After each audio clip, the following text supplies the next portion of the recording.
Peter Dutton has said repeatedly, you've got to be brave if you're going to defeat a first-term government.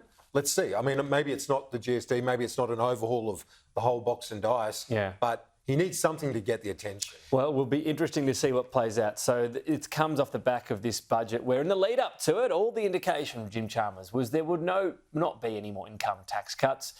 He decided to include them anyway. The opposition quickly declared it would not support them, calling them a hoax and an election bribe. But is there some wriggle room now? Peter Dutton could give a retort along the lines of even bigger income tax cuts. As has been alluded to, he's got his budget and reply speech tomorrow. Here's how this all played out today.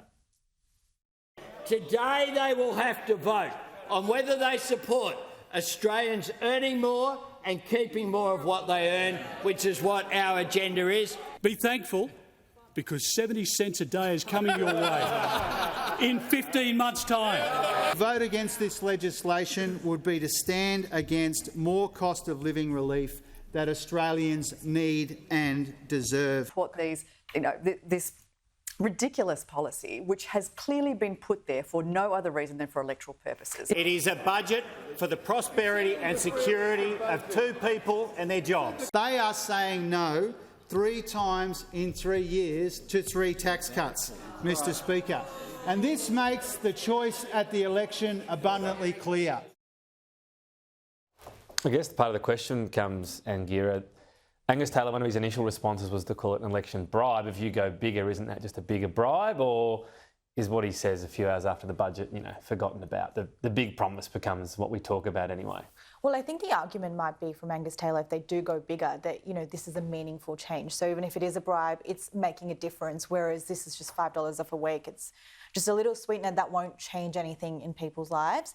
But I think the government could spin it as it's a part of a number of changes. They've got the $150 off energy bills, you've got the $25 off a month for your tax cut, cheaper medicine. They might be able to spin it as a bit of a package. What I think would be harder to sell is that this is, going back to Andrew's point, that this is going to in any way impact bracket creep. So if the coalition do go bigger, they might say, well, this is meaningful. This is going to impact the bracket creep that's seen millennial full-time workers spend up to $3,500 more in tax now than 3 years ago. And that can be sold as meaningful tax reform, addressing bracket creep. And that could have the holes picked out of it by Treasury. Yeah. So I think it's more likely something like that. But where do they get the money? I mean, this is the thing. Jim Chalmers was asked today, well, you found $7.5 billion a year for tax cuts and you haven't got a savings that you've identified with it. It's outrageous, really. I mean, you can't tell me there's not space to cut in this budget. You cannot. It's ridiculous. We've got 4% unemployment in this country. That means you've got so much tax coming in, income tax, and we're supposed to sit here and be content with $30 to $40 billion deficits. I mean, they're taking us for a ride, these guys. They haven't done hard enough work. And actually, quite interesting, John Keogh, I sort of don't have an opinion on this, but I think it's an interesting one. John Keogh from the Australian Financial Review has written, I'm not saying this is my view, but I think it's a question worth asking. Katie Gallagher is based here in Canberra. It's a public service town. She is the person supposed to be cutting spending. Now, she was the ACT Chief Minister. She's got union links in this town, public sector union links. Is she the best person to be in that job? I don't think, she's got more of an interest the other way than a Penny Wong or a Matthias Cormann or a Peter Walsh. So Matthias Cormann was basically called Dr. No, wasn't he? In that group, that no matter what, you could present any argument you wanted about here's how we needed, or political argument or whatever.